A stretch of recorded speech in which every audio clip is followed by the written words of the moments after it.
السلام علیکم ورحمۃ اللہ وبرکاتہ۔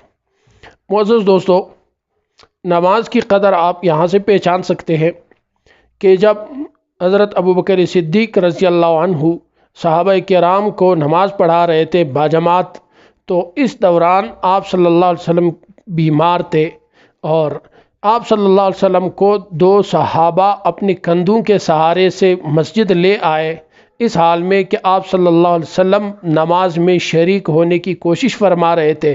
تو جب اتنی بیماری میں کہ آپ صلی اللہ علیہ وسلم خود نماز باجماعت کے لیے تشریف نہیں لا سکتے تھے، صحابہ رضی اللہ عنہم اجمعین کے کندھوں کے سہارے سے تشریف لائے، تو جب بیماری کے دوران یہ نماز کا اہتمام اور مقام ہے، ہم تو بغیر بیماری کے چھوڑ رہے ہیں۔